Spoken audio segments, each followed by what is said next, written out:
저녁 노을이 거실에 긴 창을 통해 비스듬히 들어와 박진우 씨가 30년 전 직접 고른 나뭇결이 살아있는 바닥에 길고 옅은 그림자를 드리웠다. 집은 고요했다. 그러나 그 고요함은 평화가 아닌 오래된 가구 위에 소복이 쌓인 먼지처럼 무겁고 답답한 침묵이었다. 이 집은 그의 삶 그 자체였다. 젊은 건축가였던 그가 아내와 함께 밤을 새워가며 설계하고 벽돌 한 장, 기와 한 장을 제 손으로 고르며 지어 올린 사랑과 자부심의 결정체였다. 집의 모든 모서리에는 아내의 웃음소리가, 모든 벽에는 아들 민혁이의 키를 재던 희미한 연필 자국이, 정원의 감나무에는 세월의 흔적이 켜켜이 새겨져 있었다. 하지만 이제 그 모든 것은 빛바랜 사진처럼 아련한 과거의 유물이 되었다. 아내가 세상을 떠난 후 집은 온기를 잃고 텅 빈 박물관처럼 변해갔다. 3년 전 사업에 실패하고 빚더미에 앉은 아들 민혁이 가족을 이끌고 이 집으로 들어왔을 때 진우 씨는 잠시나마 집이 다시 예전의 활기를 되찾을 것이라 기대했다. 텅 빈 방들이 채워지고 어린 손자의 재롱이 아내의 빈자리를 조금이나마 메워주리라 믿었다. 그러나 그 기대는 얼마 가지 않아 산산조각 났다. 저녁 식사 시간은 언제나 그에게 가장 길고 힘든 시간이었다. 오늘도 예외는 아니었다. 식탁에는 4명의 가족이 앉아 있었지만 그들 사이에는 보이지 않는 거대한 유리벽이 가로놓여 있는 듯했다. 며느리 서연은 음식을 식탁에 내려놓는 소리마저 날카로웠다. 그녀는 진우 씨의 앞에는 늘 가장 먼저 식은 반찬이나 맛없는 부위를 놓았다. 의도적인 냉대라기엔 너무나 교묘하고 일상적이어서 항의할 수도 없는 모욕이었다. 그녀의 모든 관심은 9살 아들 지훈에게 쏠려 있었고 남편 민혁에게는 보이지 않는 압박을, 시아버지인 진우 씨에게는 투명인간 취급을 선사했다. 지훈아, 편식하지 말고 시금치도 먹어야지. 키 크려면 골고루 먹어야 한다고 했지. 서연의 목소리는 지훈에게 향할 때만 한 톤 높아지며 꿀처럼 달콤해졌다. 아들 민혁은 식사가 시작되자마자 스마트폰에 코를 박았다. 화면 속에서 벌어지는 세상사에 울고 웃는 동안 바로 옆에서 조용히 식어가는 아버지의 존재는 그의 안중에 없었다. 진우 씨는 그런 아들의 모습을 묵묵히 바라보았다. 한때는 그의 어깨를 무등 태우고 세상을 다 가진 것처럼 웃던 아들이었다. 아버지를 세상에서 가장 존경한다며 낡은 설계도면을 신기한 듯 만지작거리던 그 아이는 어디로 사라졌을까? 지금 그의 앞에는 삶에 지쳐 모든 것을 체념한 듯한 무기력하고 낯선 중년의 남자만이 앉아있을 뿐이었다. 진우 씨는 말없이 밥을 씹었다. 입안에서 밥알이 모래알처럼 굴러다녔다. 무슨 맛인지도 몰랐다. 그저 이 숨막히는 시간이 빨리 지나가기만을 바랄 뿐이었다. 정적을 깬 것은 손자 지훈이었다. 엄마, 내 방 너무 좁아. 친구들 방은 엄청 넓단 말이야. 컴퓨터 책상도 새로 놓고 싶은데 자리가 없어. 지훈이 입을 삐죽이며 투덜거렸다. 서연은 기다렸다는 듯이 맞장구를 쳤다. 우리 아들 조금만 참아. 곧 넓은 방 갖게 해줄게. 그렇지. 여보, 그녀는 민혁을 툭 치며 눈짓을 보냈다. 민혁은 스마트폰에서 눈을 떼지 않은 채 건성으로 대답했다. 그럼 진우 씨는 그들의 대화가 무엇을 의미하는지 어렴풋이 짐작할 수 있었다. 그들이 이 집으로 들어온 이후 서연은 시아버지의 방이 집에서 가장 크고 햇볕이 잘 든다는 사실을 노골적으로 불평해왔다. 아버님은 방에서 하시는 일도 없는데 너무 넓은 공간을 차지하시는 것 아니냐는 식의 말을 민혁에게 흘리는 것을 몇 번이나 들었다. 바로 그때였다.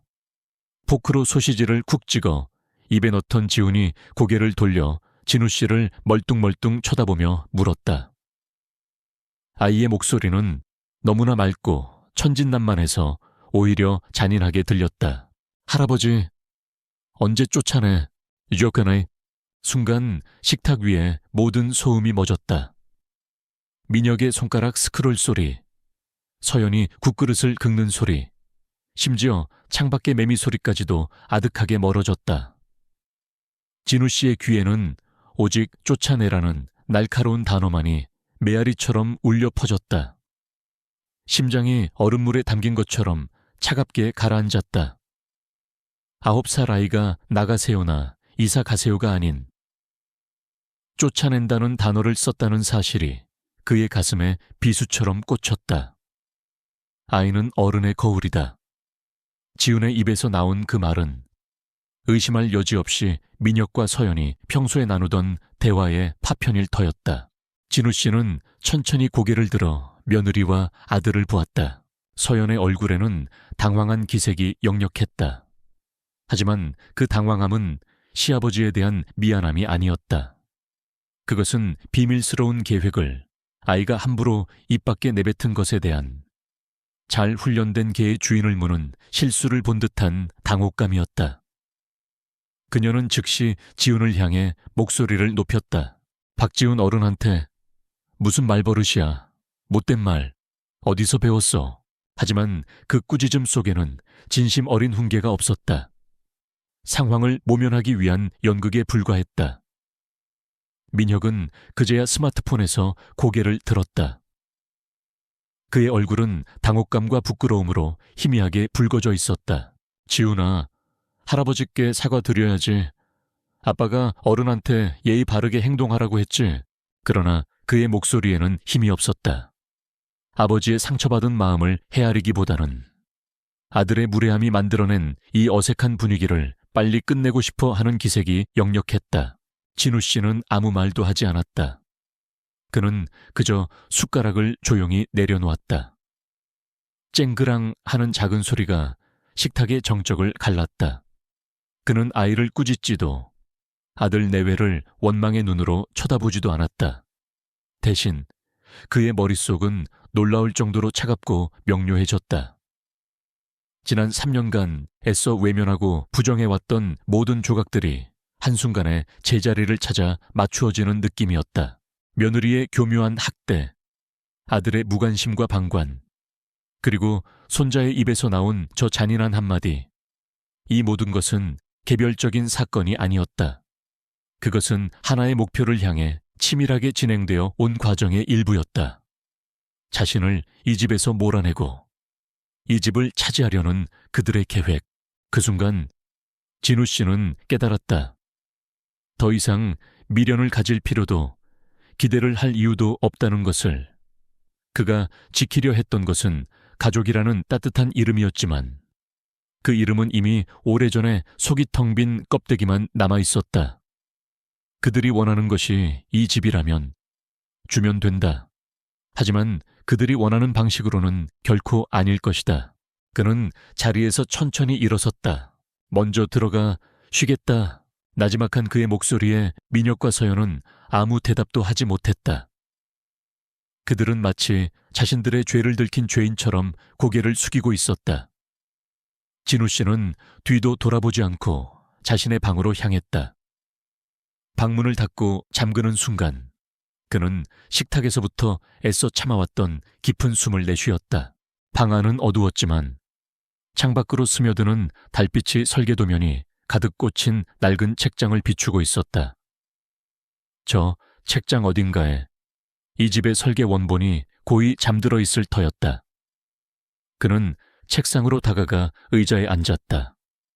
손끝이 미세하게 떨려왔지만 마음은 오히려 강철처럼 단단해지고 있었다.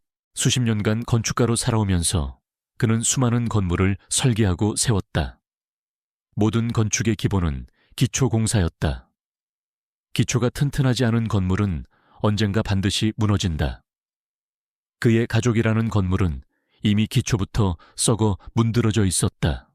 이제 남은 것은 무너져 내리는 것을 방치하는 것이 아니라 제 손으로 직접 가장 확실하고 완벽한 방식으로 철거하는 것뿐이었다. 쪼까나에 진우 씨는 손자의 목소리를 다시 한번 떠올렸다. 그리고 쓴웃음을 지었다. 그래, 쫓겨나야 할 사람은 내가 아니다. 너희들이 될 것이다. 그날 밤 박진우 씨는 평생 처음으로 복수라는 단어를 자신의 인생 설계도 위에 그려 넣기 시작했다. 그것은 그의 마지막 작품이 될 것이었다. 가장 차갑고 가장 정교하며 가장 완벽한 구조를 가진 복수의 집을 방문이 닫히자 박진우 씨는 칠흑 같은 어둠과 마주 섰다.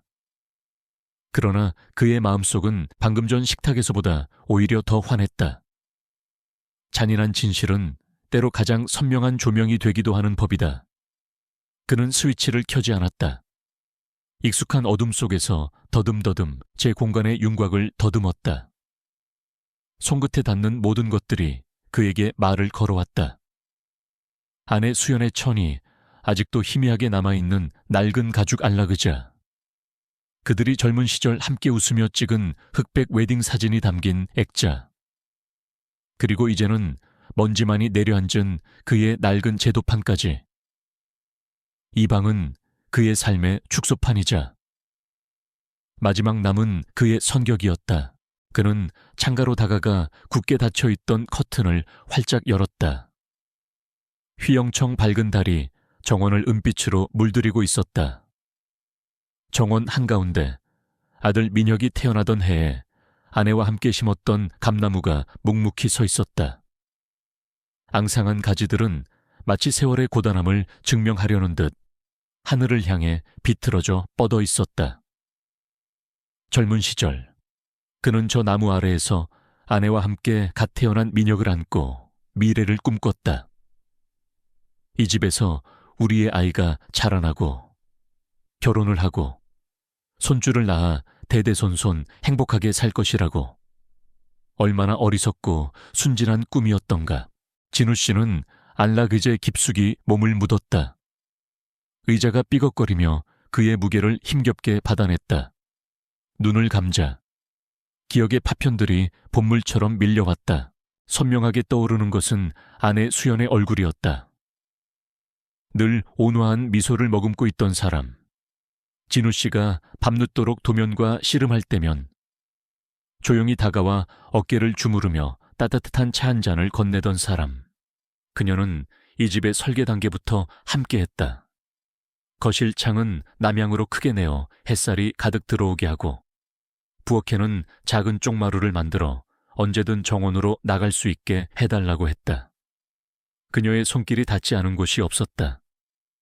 집의 벽돌 하나하나에는 그녀의 애정이, 정원의 흙 한 줌에는 그녀의 땀방울이 스며 있었다.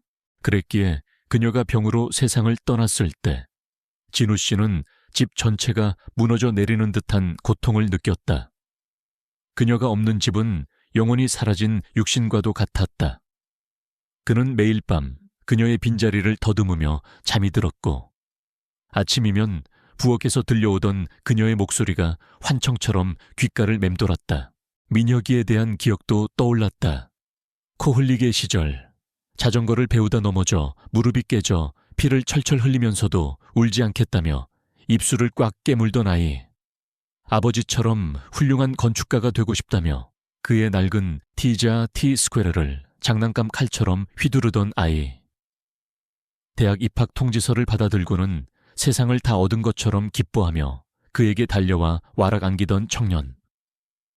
그 모든 순간들이 어제 일처럼 생생한데 어쩌다 지금의 무기력하고 비겁한 중년의 남자가 되어버렸을까. 사업 실패가 그 시작이었을 것이다. 호기롭게 시작했던 IT 사업이 곤두박질 치면서 민혁은 자존심과 함께 삶의 의욕마저 잃어버린 듯했다. 진우 씨는 아들의 재기를 돕기 위해 평생 모은 퇴직금의 상당 부분을 내주었다. 하지만 아들은 재기에 실패했고 빚은 눈덩이처럼 불어났다. 결국 아들 내외가 이 집으로 들어오던 날, 민혁은 그의 눈을 제대로 마주치지 못했다. 죄송하다는 말 한마디를 겨우 내뱉는 아들의 어깨는 한없이 처져 있었다. 그때까지만 해도 진우 씨는 아들을 가엾게 여겼다. 실패는 누구나 할 수 있는 것이니 이곳에서 쉬면서 다시 일어설 힘을 얻으라고. 아버지가 곁에 있으니 아무 걱정 말라고 다독였다. 하지만 시간은 상처를 치유하는 대신 가족의 벽에 보이지 않는 균열을 만들어냈다. 처음에는 아주 작은 틈이었다. 며느리 서연은 처음부터 이 낡은 주택을 마음에 들어 하지 않았다. 아버님, 요즘 누가 이런 주택에 살아요. 관리하기도 힘들고 난방비만 많이 들고 강남에 작아도 신축 아파트가 훨씬 낫죠. 라며 은근히 불평을 늘어놓곤 했다. 진우 씨는 그저 세대 차이에서 오는 투정이라 여기고 넘겼다. 그러나 균열은 점점 더 커지고 깊어졌다. 진우 씨는 이제야 그동안 애써 무시했던 불길한 신호들을 똑똑히 기억해낼 수 있었다. 몇 달 전 그는 거실에서 신문을 읽다가 우연히 서연이 부엌에서 통화하는 소리를 들었다. 그녀는 그가 있다는 것을 눈치채지 못했는지 평소에 상냥한 목소리가 아닌 날카롭고 짜증 섞인 목소리로 누군가와 대화하고 있었다. 그러니까 한도 좀 어떻게 늘려달라고요. 이자는 꼬박꼬박 내고 있잖아요. VIP 고객이라면서요. 그녀의 목소리는 절박했다. 진우 씨가 인기척을 내자 그녀는 화들짝 놀라며 전화를 끊고는 아무 일 없었다는 듯 웃어 보였다. 아버님, 뭐 필요하세요? 그 부자연스러운 미소 뒤에 감춰진 불안과 탐욕을 그는 그때 왜 눈치채지 못했을까? 또 한 번은 우편함에서 고지서를 꺼내다 무심코 민혁의 이름으로 온 카드 명세서를 보게 된 적이 있었다. 수백만 원에 달하는 금액이 찍혀 있었고 그 내역은 대부분 명품 가방, 고급 레스토랑, 해외 호텔 예약 등이었다. 빚더미에 앉았다는 사람들이 감당할 수 있는 소비가 아니었다. 그때 마침 들어오던 서연이 그의 손에 들린 명세서를 보고는 기겁하며 낚아채 갔다. 어머, 아버님, 이건 그냥 포인트 쓰려고 한 거예요. 신경 쓰지 마세요.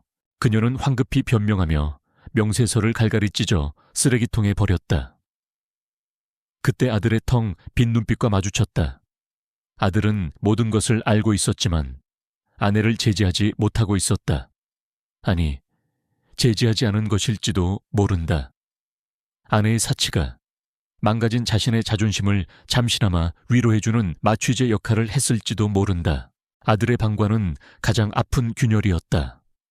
그는 아버지가 아내에게 어떤 대우를 받는지 모를 리 없었다.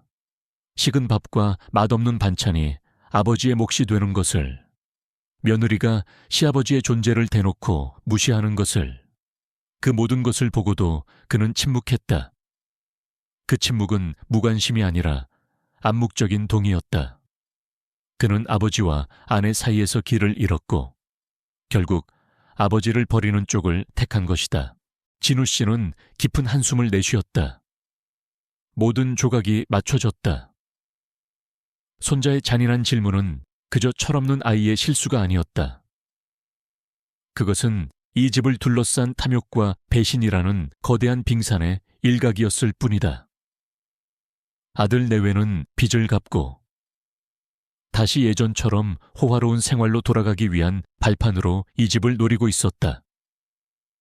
그리고 그 계획의 가장 큰 걸림돌은 바로 집주인인 자기 자신이었던 것이다.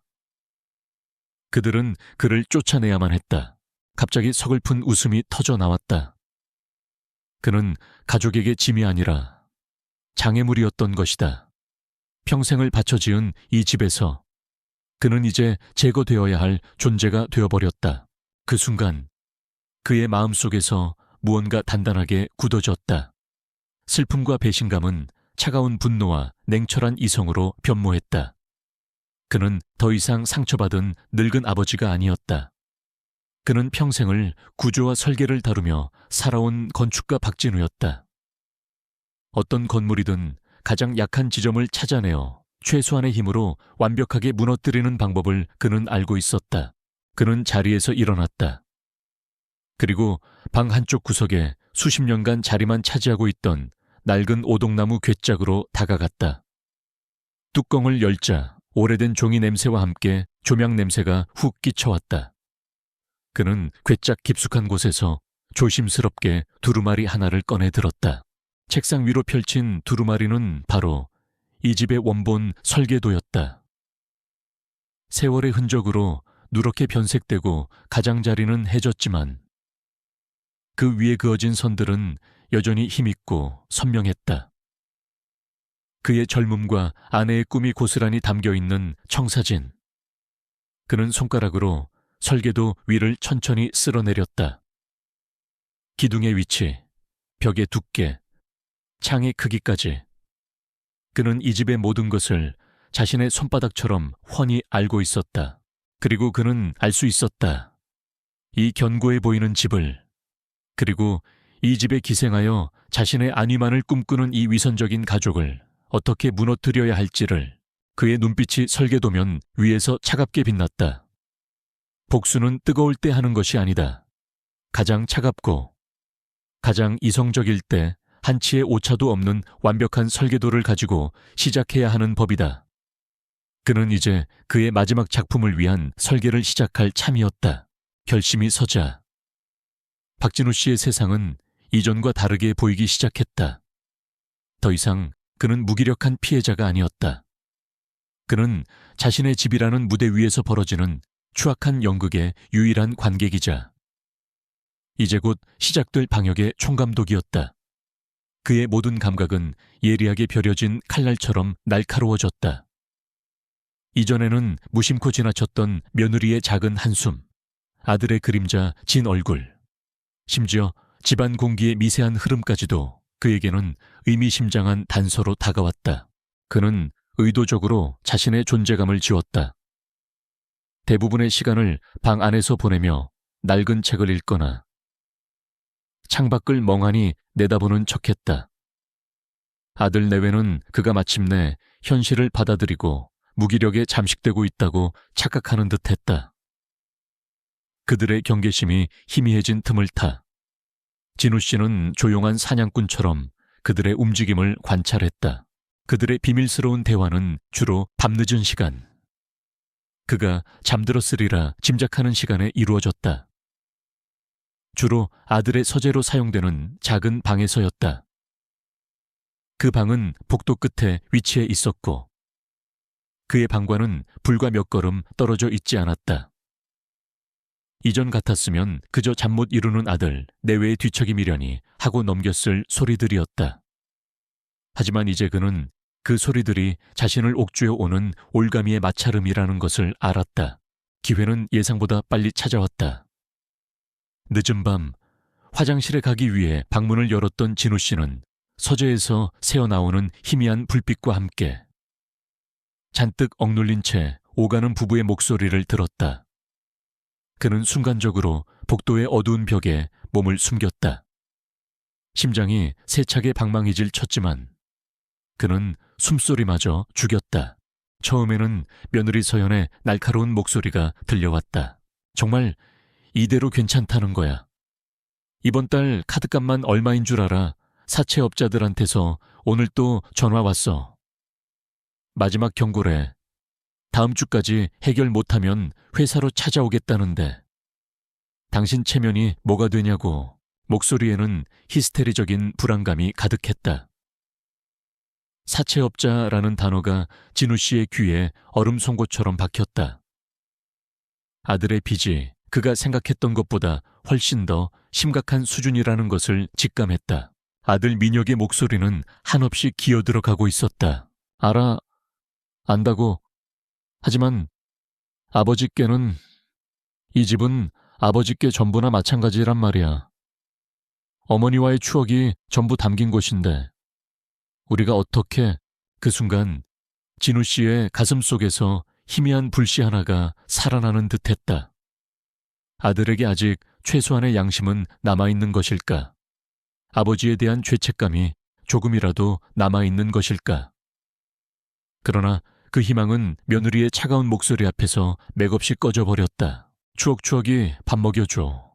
당신 지금 그깟 낡아빠진 추억 타령할 때야.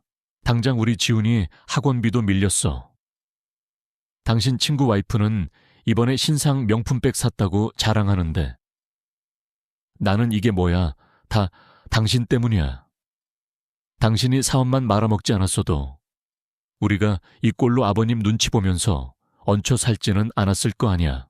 서연은 모든 책임을 민혁에게 돌리며 그의 죄책감을 교묘하게 후벼 팠다. 그녀의 말은 독화살처럼 민혁의 약한 의지를 정확히 겨누고 있었다. 내가 당신이랑 결혼해서 지금까지 얼마나 고생했는지 알아. 이제 와서 발 뺄 생각 마. 이 방법밖에는 없어.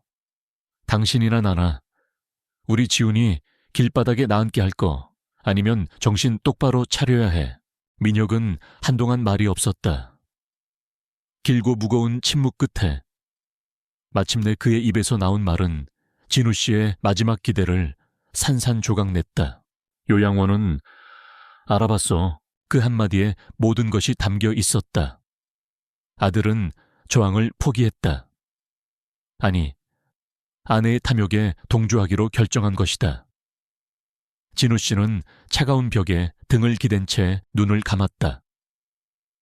아들의 목소리가 너무나 낯설어서 마치 다른 사람의 목소리를 듣는 것 같았다. 서연의 목소리는 그제야 만족스러운 듯 한결 부드러워졌다. 그럼 당연히 알아봤지. 경치 좋고 시설 깨끗한 데로 몇 군데 봐뒀어. 요즘 요양원 얼마나 잘 나오는데. 아버님도 혼자 계시는 것보다 친구분들도 사귀고 더 좋으실 거야. 이건 아버님을 위한 일이기도 하다고 그녀는 자신들의 파렴치한 계획을 아버지를 위한 일이라는 위선으로 포장했다. 진우 씨는 헛웃음이 나왔다. 그들이 말하는 좋은 요양원이란 결국 아버지를 가둬둘 감옥의 다른 이름일 뿐이었다. 일단 내가 다음 주에 제주도 여행 다녀와서 바로 진행하자. 나도 그동안 스트레스 받은 거 풀고 와야 뭐든 할 힘이 나지. 당신은 그동안 아버님 기분 잘 맞춰드리고 혹시라도 이상한 낌새에 못 채시게 해. 부동산에도 미리 연락해서 우리가 원하는 가격에 최대한 빨리 팔 수 있도록 준비시켜놓고 제주도 여행, 그것은 모든 계획을 실행하기 전 스스로에게 주는 전리품 같은 것이었다. 아버지를 내쫓고 집을 팔아넘길 계획을 세우면서 동시에 럭셔리한 휴가를 꿈꾸는 며느리의 정신세계에 진우 씨는 소름 끼치는 혐오감을 느꼈다. 계약금 받으면 일단 급한 빚부터 막고 장음 치르면 바로 강남에 우리 이름으로 된 아파트부터 사는 거야. 그리고 남는 돈으로 당신 작은 가게라도 하나 차려서 다시 시작해. 지훈이 유학도 보내야 하고 이 집만 팔면 모든 게 해결돼. 모든 게 제자리로 돌아올 수 있다고. 응, 자기야. 서연은 달콤한 목소리로 미래의 청사진을 제시하며 남편을 회유했다. 그 청사진 속에는 물론 박진우라는 존재는 없었다. 그는 그들의 행복한 미래를 위한 재물일 뿐이었다. 진우 씨는 더 이상 들을 필요가 없었다. 그는 소리 없이 복도를 돌아 자신의 방으로 돌아왔다. 손발이 얼음장처럼 차가웠지만 머리는 용광로처럼 뜨거웠다. 그가 느낀 것은 슬픔이나 분노를 넘어선 일종의 해방감이었다.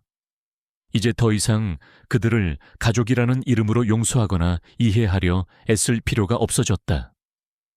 그들은 그의 아들과 며느리가 아니라 그의 집과 남은 인생을 노리는 약탈자일 뿐이었다. 그는 책상에 앉아 낡은 달력을 보았다. 며느리가 제주도로 떠나는 날짜에 붉은색으로 동그라미가 쳐져 있었다. 그녀가 스스로 정해놓은 디데이. 그들에게는 희망의 시작을 알리는 날이겠지만 진우 씨에게는 심판의 날이 될 터였다. 그는 조용히 서랍을 열어 낡은 수첩을 꺼냈다. 수십 년간 연락이 끊겼지만 단 한 번도 잊어본 적 없는 이름과 번호가 그 안에 적혀 있었다. 건축가로 일하던 시절, 법적인 문제가 생길 때마다 현명한 조언을 아끼지 않았던 친구. 지금은 국내 최고의 부동산 전문 변호사가 되어 있는 친구였다. 그는 스마트폰을 들었다. 그리고 잠시 망설였다. 이 버튼을 누르는 순간 그는 돌아올 수 없는 강을 건너게 될 것이다. 그의 손으로 직접 아들의 가정을 파괴하는 방가쇠를 당기게 되는 것이다. 하지만 그는 곧 망설임을 떨쳐냈다. 이미 파괴된 가정을 붙들고 있는 것은 미련이 아니라 어리석음이다. 썩은 가지는 잘라내야만 나무가 살 수 있는 법이다. 그는 통화 버튼을 눌렀다. 몇 번의 신호음이 간 후 수십 년의 세월을 뛰어넘은 반가운 목소리가 수화기 너머에서 들려왔다. 여보세요. 최인수 변호사입니다. 진우 씨는 깊게 숨을 들이마셨다. 그리고 차분하고 단호한 목소리로 입을 열었다. 그의 마지막이자 가장 완벽한 설계를 실행하기 위한 첫 번째 단계였다. 인수야, 나 박진우다. 자네에게 상의할 일이 있네. 아주 중요한 일이야. 수화기 너머로 친구의 놀란 듯한 목소리가 들려왔지만 진우 씨의 귀에는 들리지 않았다. 그의 눈은 오직 달력의 붉은 동그라미, 그 심판의 날만을 향하고 있었다. 그의 복수는 이미 시작되었다. 수화기를 내려놓은 박진우 씨의 손은 더 이상 떨리지 않았다. 수십 년 만에 나눈 친구와의 대화는 그의 얼어붙었던 심장에 따뜻한 혈액을 돌게 했다. 그는 혼자가 아니었다. 그의 편에 서서 함께 싸워줄 든든한 아군이 생겼다. 친구이자 변호사인 최인수는 진우 씨의 차분하지만 단호한 목소리에서 모든 상황을 직감한 듯했다. 길게 묻지 않았다. 그저 낮은 목소리로 형님, 내일 오후 2시 인사동 찻집 묵향에서 뵙겠습니다. 가장 안쪽 자리로 예약해두겠습니다. 라고 말했을 뿐이다. 그 간결함 속에 담긴 신뢰와 배려가 진우 씨에게는 100마디 위로보다 더 큰 힘이 되었다. 다음 날 집안의 아침은 여느 때와 다름없이 냉랭한 기류 속에서 시작되었다. 며느리 서연은 여행 준비로 들떠 있었고 아들 민혁은 밤새 무슨 고민이 있었는지 퀭한 눈으로 식탁에 앉아 있었다. 그들은 진우 씨가 어젯밤 잠 못 이루고 어떤 결심을 했는지 까맣게 몰랐다. 그는 평소보다 더 과묵하게, 더 존재감 없이 행동했다. 마치 곧 사라질 사람처럼. 아 배우님, 저 오늘 오후에 나가서 바람 좀 쐬고 오겠습니다. 옛날 직장 동료들 모임이 있어서요. 점심 식사가 끝날 무렵 진우 씨는 무심한 척 말을 꺼냈다. 그의 계획을 위한 첫 번째 연막이었다. 서연은 기다렸다는 듯이 대꾸했다. 네, 아버님 잘 다녀오세요. 저녁은 저희끼리 알아서 먹을 테니 신경 쓰지 마시고요. 그녀의 목소리에는 시아버지가 집을 비우는 것을 환영하는 기색이 노골적으로 묻어났다. 민혁은 그저 고개만 한번 끄덕일 뿐 아무 말이 없었다. 그들의 무관심은 이제 진우 씨의 가장 강력한 무기가 되어주고 있었다. 약속 시간이 가까워지자 진우 씨는 옷장 가장 깊숙한 곳에서 가장 좋은 양복을 꺼내 입었다. 아내가 살아있을 때 함께 맞춰 입었던 짙은 감색의 맞춤 양복이었다. 조금 낡았지만 그의 곧은 어깨와 기품을 감추지는 못했다. 그는 넥타이를 매며 거울 속 자신을 바라보았다. 슬픔과 세월에 주름진 늙은이의 얼굴. 하지만 그 눈빛만은 예리한 칼날처럼 살아있었다. 그는 서랍 속에서 집문서와 자신의 인감도장이 들어있는 작은 상자를 꺼내 안주머니 깊숙이 넣었다. 이것은 단순한 외출이 아니었다. 전쟁터로 나가는 장수의 비장한 출정식이었다. 인사동의 찻집 묵향은 세월의 덮개가 고스란히 내려앉은 고즈넉한 한옥이었다. 삐걱거리는 마루를 밟고 안으로 들어서자 은은한 묵향과 차십 끓는 향기가 그를 맞았다. 약속된 가장 안쪽 자리. 창밖으로 작은 대나무 숲이 보이는 곳에 한 남자가 먼저 와서 앉아 있었다. 바로 최인수였다. 30년의 세월은 그를 바꾸어 놓았지만 동시에 바꾸지 못했다. 희끗희끗한 머리카락과 눈가의 주름은 세월의 흔적이었지만 친구를 향해 반갑게 일어서는 그의 곧은 자세와 따뜻한 눈빛은 젊은 시절 그대로였다. 그는 이제 법조계에서 모르는 사람이 없는 거물이 되어 있었지만 진우 씨 앞에서는 그저 오랜 친구일 뿐이었다. 형님, 정말 오랜만입니다. 건강은 어떠십니까? 인수야, 네오도 많이 늙었구나.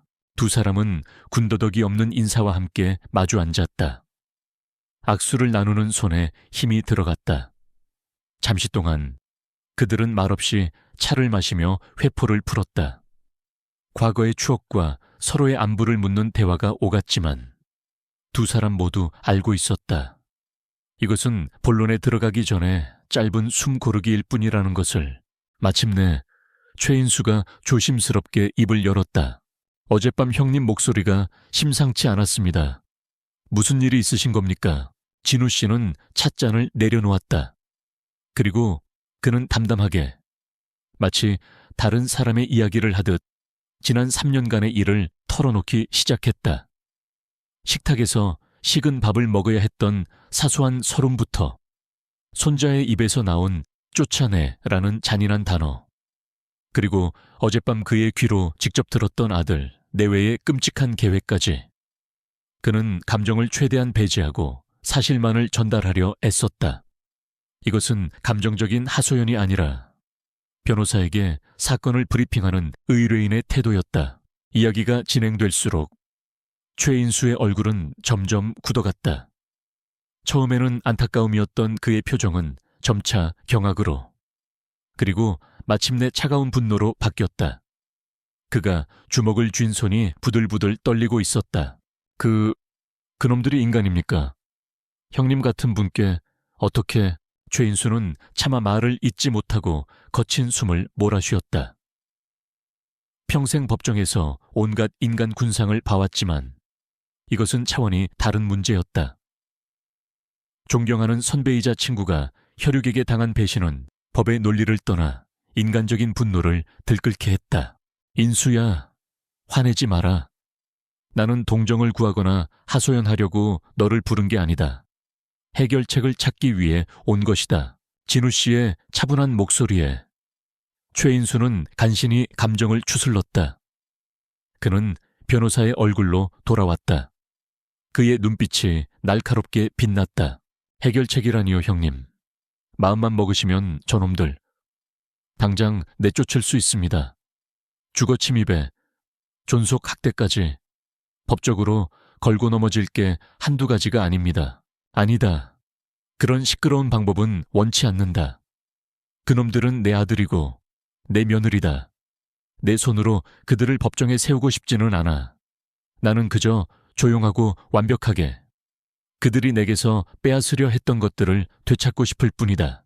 되찾으신다니요.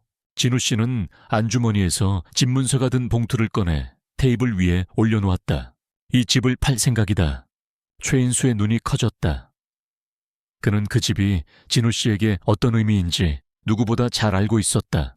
형님, 그 집은 형수님과의 추억이 담긴 형님의 인생 그 자체이지 않습니까? 그랬지. 하지만 이제는 아니다. 그 더러운 탐욕이 깃든 순간 이 집은 더 이상 내게 안식처가 될 수 없게 됐다. 아내와의 추억은 내 가슴 속에 있으면 족하다. 이제 이 집은 내 마지막 무기다. 진우 씨의 단호한 결심 앞에서 최인수는 더 이상 만류할 수 없었다. 그는 친구의 뜻을 존중하기로 했다. 그리고 그의 변호사로서 그 무기를 가장 효과적으로 사용할 방법을 찾아야 했다. 알겠습니다. 형님, 뜻이 그러시다면 제가 형님의 칼이 되어드리겠습니다. 가장 날카롭고 가장 정확한 칼이요. 최인수의 머릿속은 빠르게 회전하기 시작했다. 변호사로서의 분석이 시작된 것이다. 일단 몇 가지 확인해야겠습니다. 집의 명의는 당연히 형님 단독으로 되어 있으시죠? 물론이다. 아내와 공동 명의였지만 사별 후 내 단독 소유로 정리했다. 그렇다면 법적으로는 아무 문제가 없습니다. 아들이라고 해도 성인인 이상 아버지의 재산에 대해 어떠한 권리도 주장할 수 없습니다. 형님께서 온전한 정신으로 재산을 처분하시겠다는데 누가 맞겠습니까? 다만 최인수는 잠시 말을 골랐다. 며느리가 떠나는 다음 주 그 안에 모든 것을 끝내야 합니다. 시간이 촉박합니다. 공개적으로 부동산에 내놓을 경우 아들 내외가 알게 될 위험이 있습니다. 자네만 믿겠다. 방법은 자네가 더 잘 알지 않나. 방법이야 있습니다. 제게는 신뢰할 수 있는 고객 명단이 있습니다. 이런 역사 깊은 주택을 투자 목적이 아닌 진심으로 아끼고 거주할 사람을 찾을 수 있습니다. 그런 사람이라야 조용하고 신속하게 거래를 진행할 수 있지요. 최인수는 구체적인 전략을 제시하기 시작했다. 우선 형님의 안전한 자금 관리를 위해 아드님이 모르는 은행에 새로운 계좌를 개설해야 합니다. 매매 대금은 모두 그곳으로 입금될 겁니다. 둘째, 만약의 사태에 대비해야 합니다. 나중에 아들 내외가 아버지가 노망나서 사기를 당한 거다라며 매매 무효 소송을 걸어올 가능성도 배제할 수 없습니다.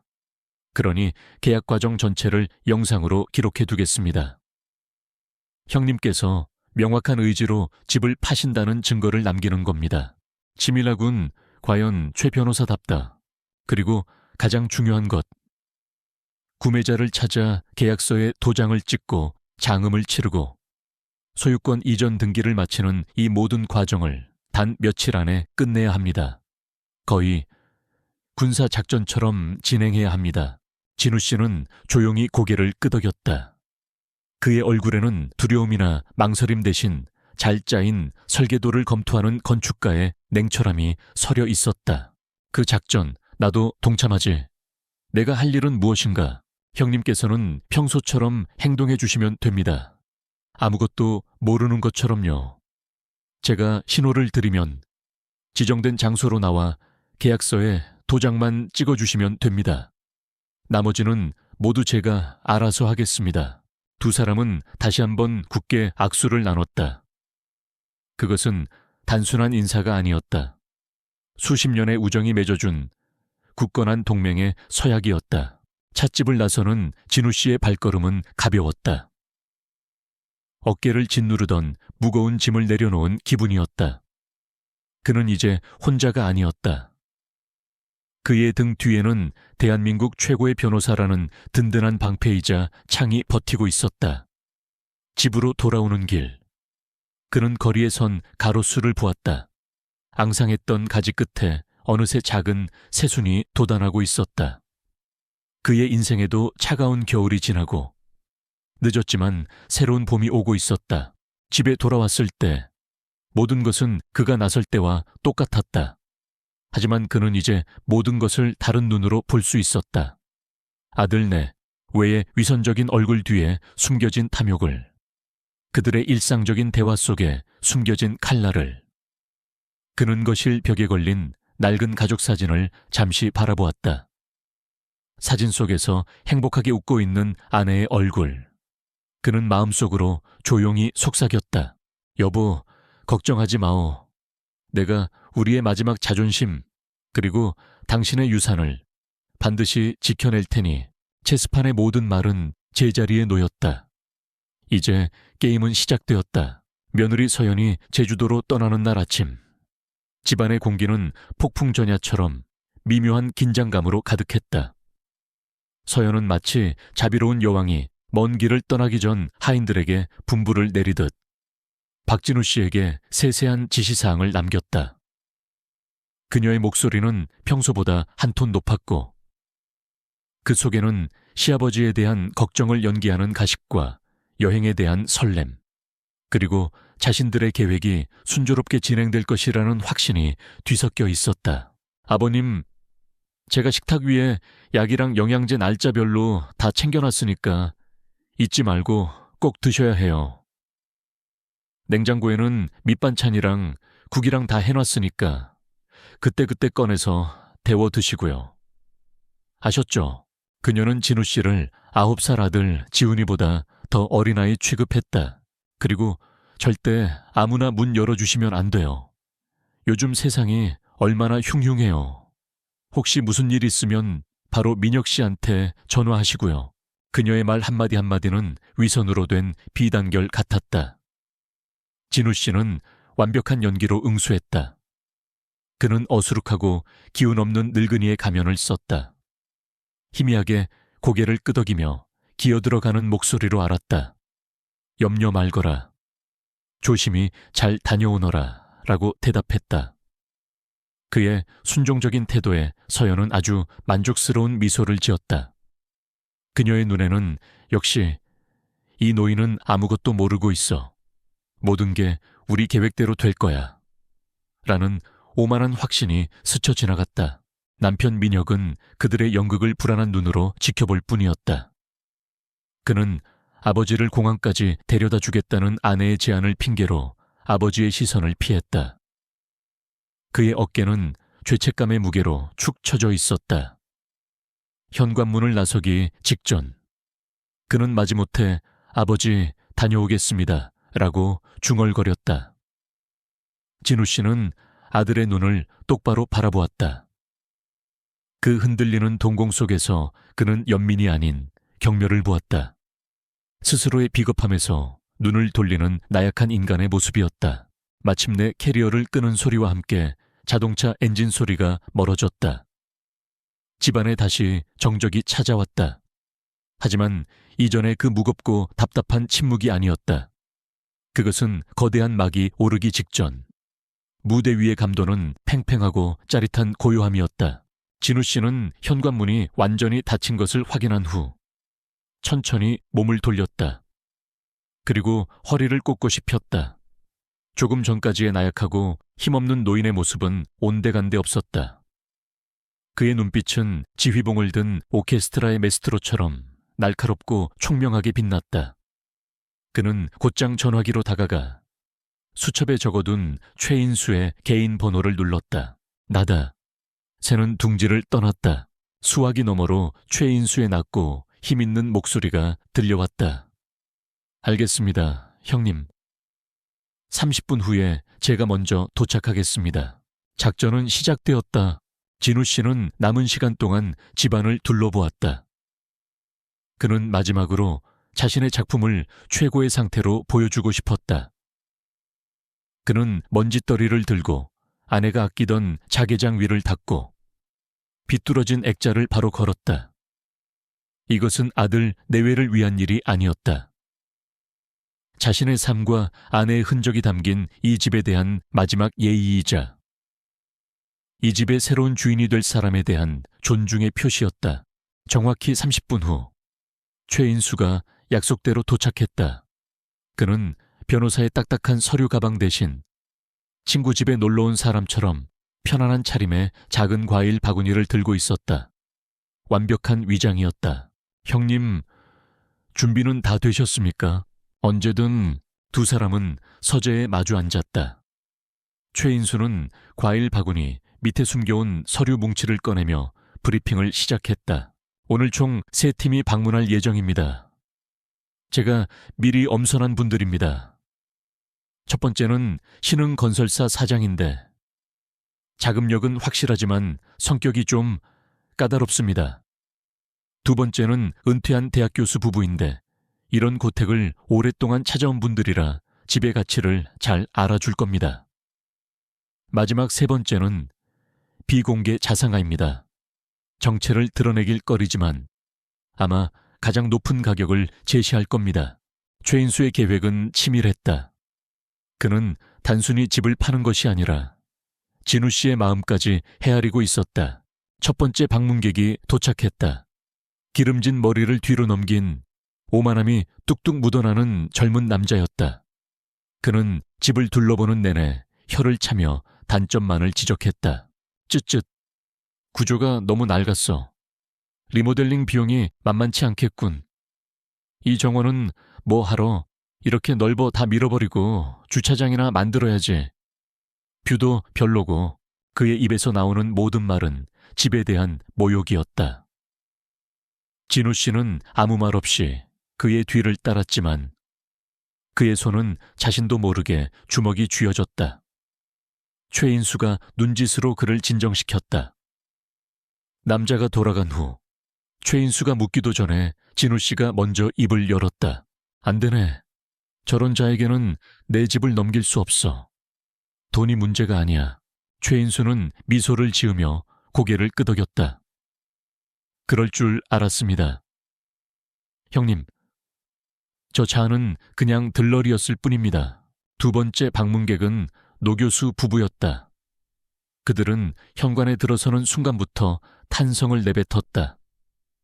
아내로 보이는 부인은 햇살이 쏟아져 들어오는 것을 창을 보며 어머, 보세요. 여보, 빛이 그림을 그리네요. 라며 소녀처럼 기뻐했다. 남편인 교수는 진우 씨가 직접 깎아 만든 서재의 책장을 어루만지며 이런 세심한 솜씨는 요즘 세상에선 볼 수가 없지요.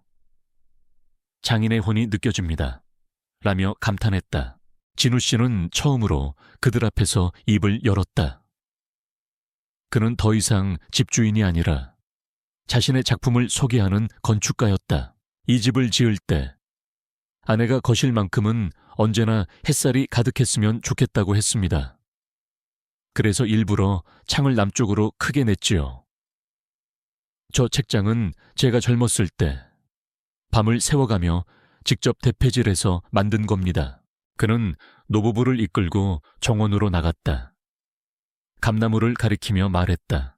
저 감나무는 제 아들이 태어났을 때 아내와 함께 심은 겁니다. 아들이 저 나무 밑에서 걸음마를 배웠지요. 그의 목소리는 담담했지만 그 속에는 깊은 애정이 담겨 있었다. 노부부는 그의 이야기를 경청하며 고개를 끄덕였다. 그들은 집을 보는 것이 아니라 집에 담긴 이야기를 듣고 있었다. 노 교수의 아내는 진우 씨의 아내가 가꾸던 작은 화단을 보며 말했다. 이 집을 사게 된다면 제가 이 화단을 더 예쁘게 가꾸어 보겠습니다. 전 주인분의 마음을 이어서요. 그 한마디에 진우 씨의 마음이 움직였다. 이들이라면 자신의 분신과도 같은 이 집을 진심으로 아껴줄 수 있을 것 같았다. 노부부가 돌아간 후 최인수가 조용히 말했다. 마지막 분은 볼 필요도 없겠습니다. 형님 마음이 이미 정해지신 것 같군요. 진우 씨는 말없이 고개를 끄덕였다. 최인수는 곧바로 노 교수에게 전화를 걸었다. 전화기 너머로 기뻐하는 목소리가 희미하게 들려왔다. 가격 협상은 없었다. 노 교수 부부는 진우 씨가 처음 제시한 가격을 아무 조건 없이 받아들였다. 오히려 이런 훌륭한 집을 물려주셔서 감사하다고 말했다. 계약은 내일 오전에 최인수의 사무실에서 진행하기로 했다. 모든 것이 일사천리로 진행되었다. 모든 손님이 떠나고 최인수마저 돌아간 후 집안에는 다시 진우 씨 혼자 남았다. 작전의 가장 중요한 단계가 성공적으로 끝났다. 승리의 쾌감과 함께 묵직한 상실감이 동시에 밀려왔다. 그는 천천히 집안을 거닐었다. 아내의 온기가 남아있는 소파에 손을 대보고 아들의 키를 재던 벽의 희미한 자국을 쓸어보았다. 이 모든 것이 이제 곧 그의 것이 아니게 된다. 그는 자신의 손으로 과거와의 작별을 구하고 있었다. 가슴 한구석이 시리게 아파왔지만 후회는 없었다.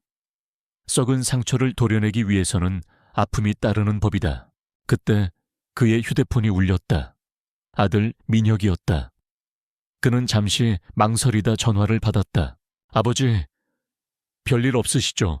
저녁은 챙겨 드셨어요. 죄책감에서 비롯된 의무적인 안부 전화였다. 진우 씨는 완벽한 연기를 계속했다. 괜찮다. 약도 먹었고 저녁도 먹었다. 너희는 공항에 잘 도착했느냐? 네.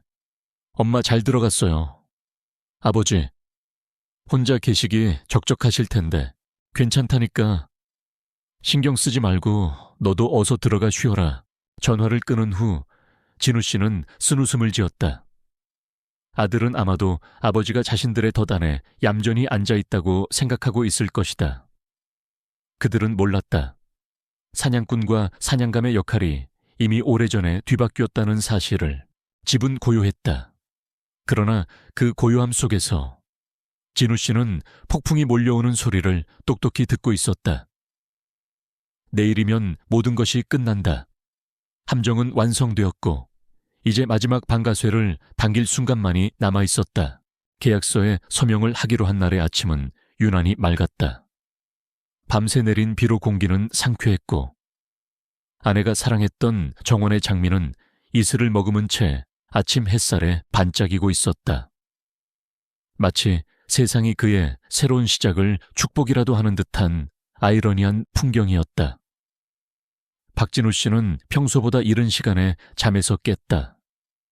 그는 옷을 입는 대신 얇은 가운만 걸친 채 집안을 마지막으로 거닐기 시작했다.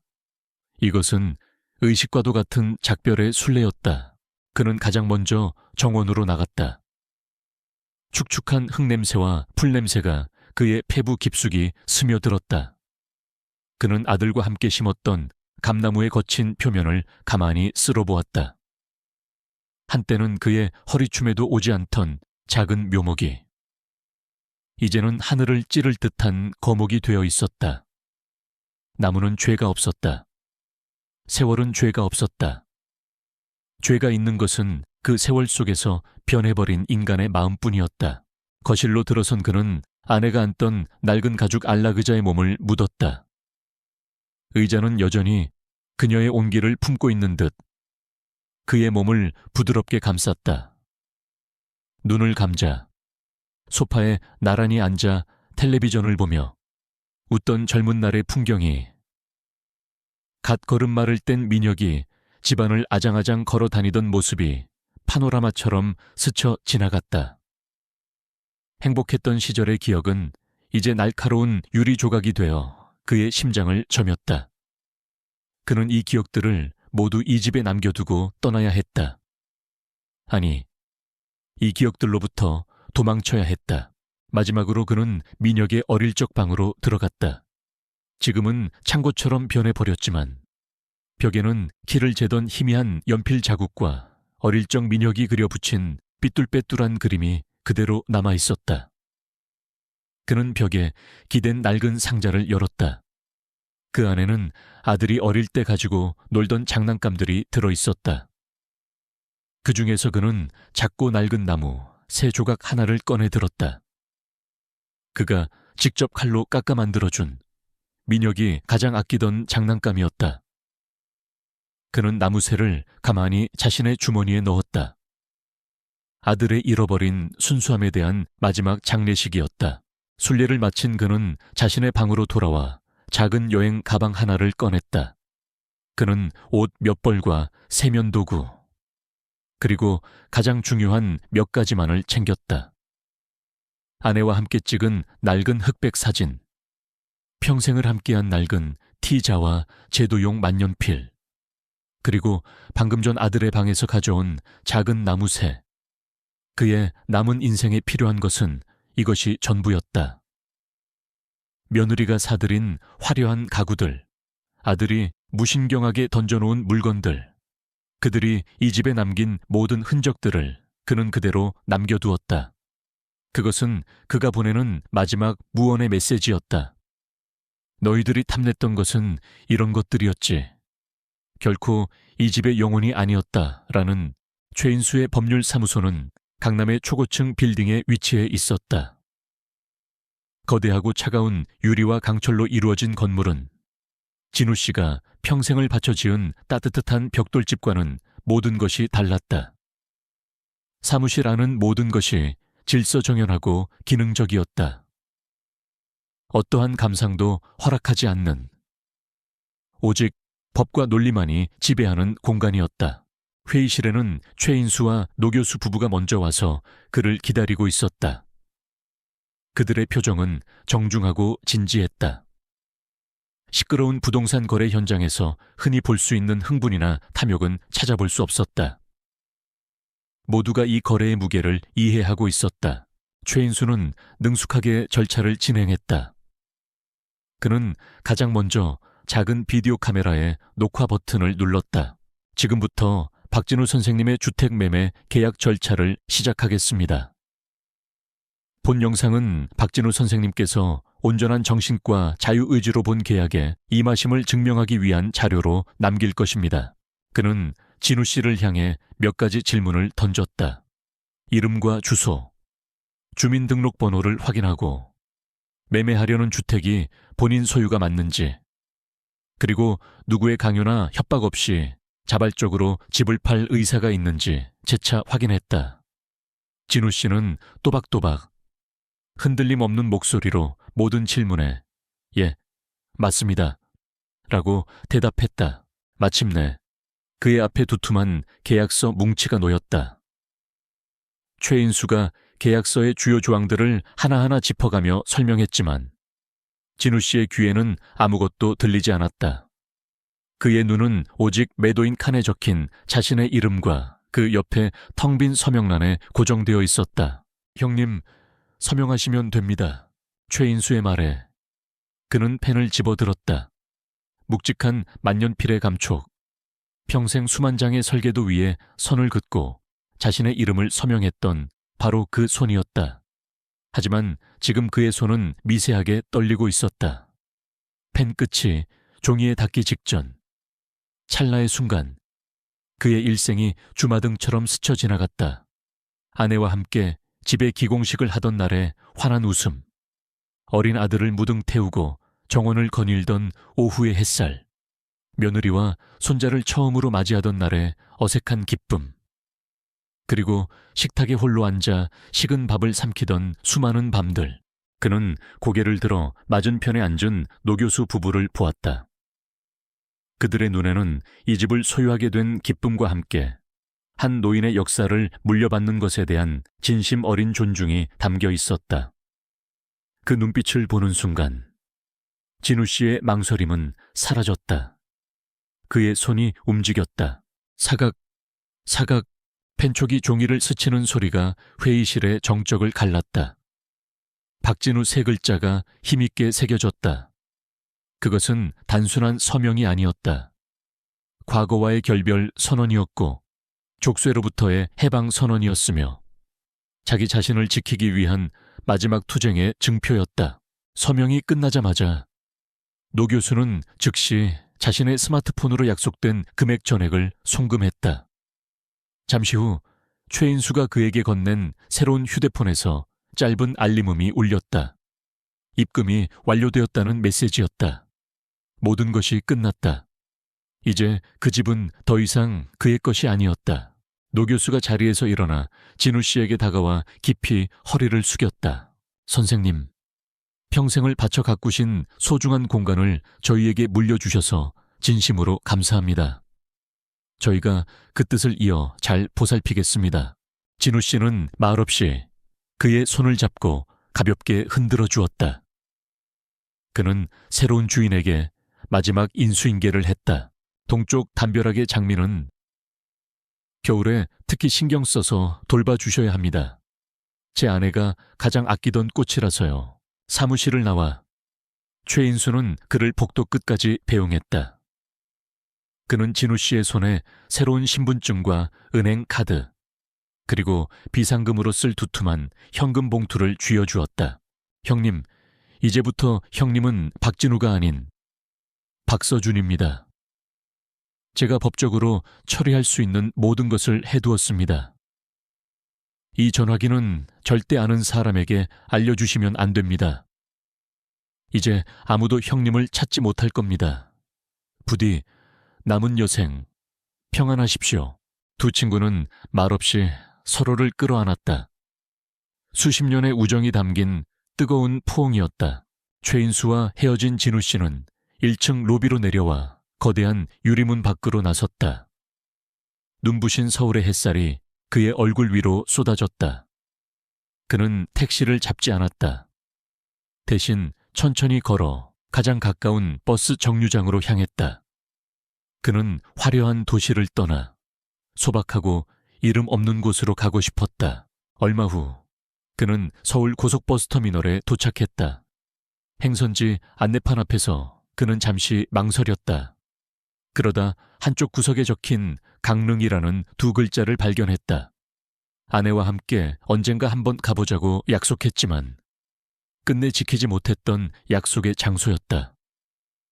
그는 망설임 없이 강릉행 편도 표 한 장을 끊었다. 바다로 향하는 버스에 몸을 실은 그는 창밖을 내다보았다. 익숙했던 도시의 풍경이 빠르게 뒤로 물러났다. 그가 사랑하고 미워했던 모든 것들이, 그의 삶을 지탱하고 또 파괴했던 모든 인연들이 희미한 잔상으로 변해 사라지고 있었다. 그의 손에는 작은 여행 가방 하나만이 들려 있었다. 모든 것을 잃었지만 동시에 모든 것에서 자유로워졌다. 그는 주머니 속에서 작은 나무 새를 꺼내 손바닥 위에 올려놓았다. 차가운 나무의 감촉. 그는 이제 이 작은 새처럼 어디에도 묶이지 않은 채 자신의 의지로 날아갈 것이다. 버스는 서울을 완전히 벗어나 끝이 보이지 않는 고속도로 위를 달리기 시작했다. 창밖으로 펼쳐지는 낯선 풍경 속에서 진우 씨는 지난 몇 년간 처음으로 깊고 평온한 숨을 내쉬었다. 수술은 고통스러웠지만 성공적으로 끝났다. 그는 살아남았다. 나흘간의 달콤한 휴가를 마치고 인천공항에 도착한 김서연의 발걸음은 구름 위를 걷는 듯 가벼웠다. 그녀는 머리부터 발끝까지 새로 산 명품으로 치장하고 있었고 얼굴에는 값비싼 화장품과 승리자의 오만함이 뒤섞인 광채가 흘렀다. 그녀의 머릿속은 이미 매각된 집의 돈을 어떻게 쓸 것인가에 대한 행복한 계산으로 가득 차 있었다.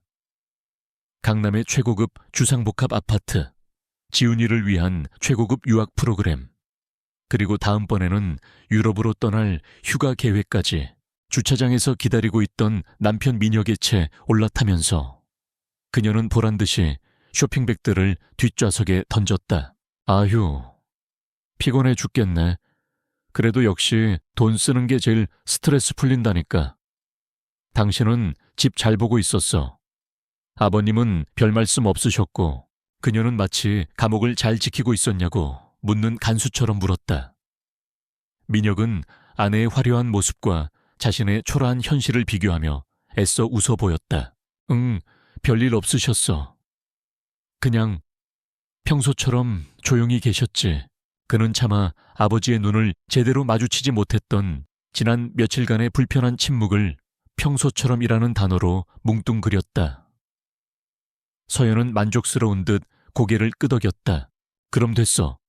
이제 이 지긋지긋한 집구석도 안녕이네. 우리가 이 집에서 얼마나 눈치 보고 살았어. 이제부터는 우리 세상이야. 여보, 그녀는 민혁의 팔을 잡아 흔들며 제잘거렸다. 그리고는 문득 생각났다는 듯 가방 구석에서 무언가를 꺼냈다. 제주도 관광지에서나 팔 법한 조잡한 도라르방 모양의 열쇠고리였다. 이거 아버님 선물. 그래도 우리가 마지막까지 도리를 다하는 척은 해야지. 이따 들어가서 드리면서 요양원 이야기 슬쩍 꺼내봐. 내가 여행 다녀와서 피곤하니까 당신이 총대 매는 거야. 알았지? 그녀의 치밀한 위선에 민혁은 속이 메스꺼웠지만 그저 말없이 고개를 끄덕일 뿐이었다. 그는 이미 돌이킬 수 없는 강을 건넜다고. 이제 와서 후회한들 소용없다고 스스로를 합리화했다. 마침내 익숙한 동네, 익숙한 집 앞에 차가 멈췄다. 모든 것이 평소와 똑같았다. 서연은 개선 장군처럼 채서 내려 당당하게 현관문으로 향했다. 이제 곧 이 성의 새로운 여주인이 될 시간이었다. 그녀는 의기양양하게 열쇠를 꺼내 자물쇠에 꽂았다. 그런데 열쇠가 들어가지 않았다. 이게 왜 안 들어가지? 그녀는 짜증스럽게 열쇠를 몇 번 더 쑤셔 넣었지만 자물쇠는 꿈쩍도 하지 않았다. 아버님이 안에서 이중 잠금을 하셨나? 아, 정말 이 노인네가.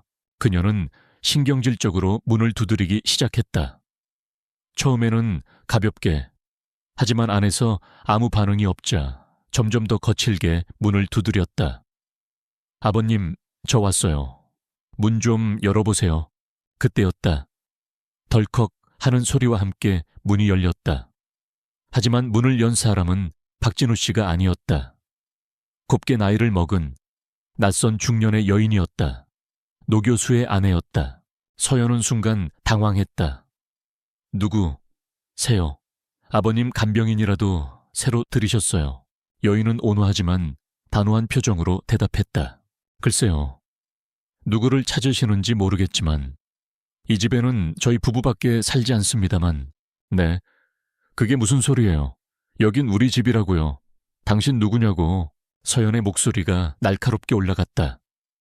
그때 여인의 뒤로 남편인 노 교수가 나타났다. 그는 서연을 위아래로 훑어보더니 차분하지만 냉랭한 목소리로 말했다. 아, 당신이 박민혁 씨 부인 되시는 분이군요. 미안하지만 대개 집이 아니라 이제는 저희 집입니다. 저희가 사흘 전에 이 집을 정식으로 매입했습니다. 마입했다는 말이 서연의 귀에 천둥처럼 울렸다. 그녀는 잠시 그 말의 의미를 이해하지 못했다. 샀다니요. 거짓말 마세요. 우리 아버님이 이 집을 팔 리가 없어요. 당신들 사기꾼이지. 서연은 여인을 밀치고 집 안으로 뛰어 들어갔다. 그리고 그 순간 그녀는 자신의 눈앞에 펼쳐진 광경을 믿을 수가 없었다. 집은 텅 비어 있었다. 하지만 아버님이 사라진 것이 아니었다. 자신들의 살림살이가, 자신들의 흔적이 모조리 사라져 있었다. 그들이 거금을 주고 산 이탈리아제 가죽 소파가 있던 자리, 벽의 절반을 차지하던 거대한 텔레비전이 있던 자리, 아들 지훈의 장난감이 어지럽게 널려있던 바닥, 모든 것이 깨끗하게 치워져 휑한 공간만이 남아있었다. 마치 처음부터 그들은 이 집에 살지 않았던 것처럼. 집은 그들을 완벽하게 토해낸 것이다. 이게 뭐야? 이게 다 뭐야? 우리 집 다 어디 갔어?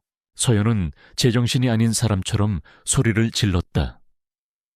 그녀는 미친 듯이 시아버지의 낡은 휴대폰 번호를 눌렀다. 지금 거신 번호는 없는 번호입니다. 라는 차가운 기계음만이 돌아왔다. 바로 그때 짐을 내리던 민혁이 집 안으로 들어왔다. 아내의 비명소리, 집 안에 서 있는 낯선 노부부, 그리고 텅 비어버린 거실. 그는 그 광경을 보는 순간 온몸의 피가 빠져나가는 듯한 현기증을 느꼈다. 머리를 한 대 세게 얻어맞은 것처럼 멍했다. 그는 아버지의 그 조용한 침묵이 무엇을 의미했는지, 그 순응하는 듯한 눈빛 뒤에 무엇이 숨겨져 있었는지 이제야 깨달았다. 그것은 체념이 아니라 준비였다. 당신들 당장 안 나가 경찰에 신고하기 전에 서연이 악을 썼다. 노 교수는 조금도 동요하지 않고 자신의 휴대폰을 꺼내 전자등기부등본을 보여주었다. 소유주란에는 자신들의 이름이 선명하게 찍혀 있었다. 경찰은 우리가 부를 겁니다. 허락 없이 남의 집에 무단으로 침입한 사람들이 누군데 지금 큰 소리십니까? 당장 나가지 않으면 업무방해 및 주거침입으로 신고하겠습니다. 상황은 완전히 역전되었다.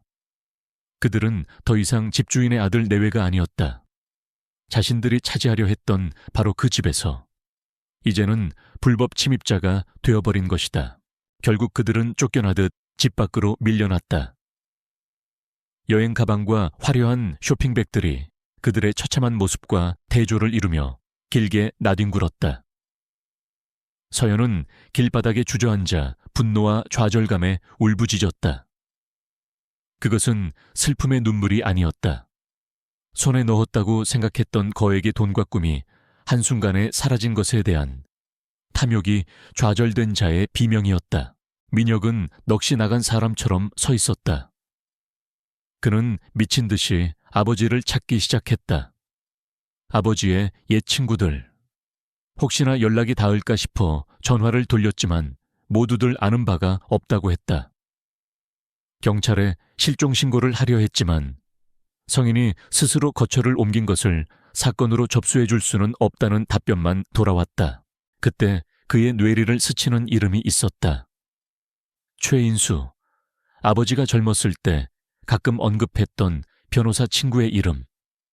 그는 지푸라기라도 잡는 심정으로 인터넷을 검색해 국내 최고 로펌의 대표 변호사 최인수의 연락처를 찾아냈다. 몇 번의 연결 시도 끝에 기적적으로 최인수 변호사와 직접 통화가 연결되었다. 여보세요. 최인수 변호사님이십니까?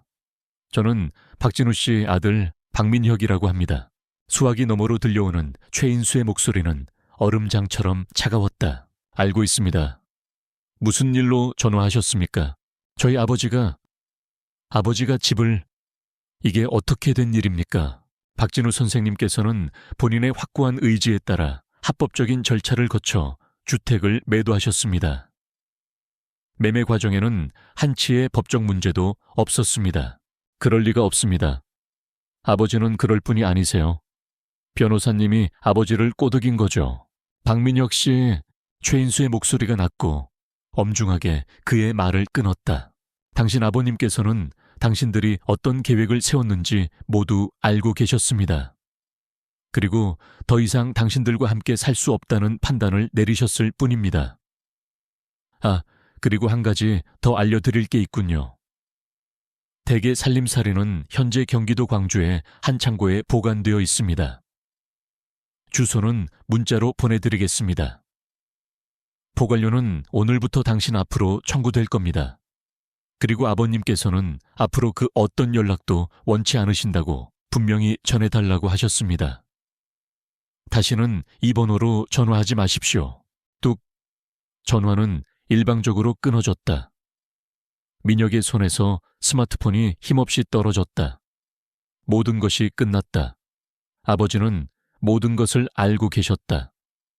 자신들의 추악한 계획을, 위선적인 행동을, 그 모든 것을 꿰뚫어 보고 계셨다. 그리고 가장 완벽하고 가장 조용한 방식으로 그들에게 복수했다. 그는 길 건너편, 이제는 남의 집이 되어버린 자신의 옛집을 망견히 바라보았다. 저녁 노을이 지는 창문으로 따뜻한 불빛이 새어나오고 있었다. 저 불빛 아래에서 이제 새로운 가족이 웃음꽃을 피울 것이다. 자신들이 쫓아내려 했던 아버지는 사라졌고 대신 그들이 그 집에서 완벽하게 쫓겨났다. 그들의 발밑에는 화려했던 미래 대신 차갑고 단단한 아스팔트와 감당할 수 없는 현실만이 남아있었다.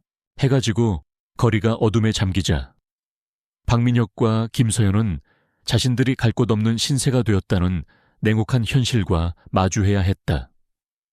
길 건너편, 이제는 남의 집이 되어버린 저택의 창문으로는 따뜻한 저녁 불빛이 새어나왔다.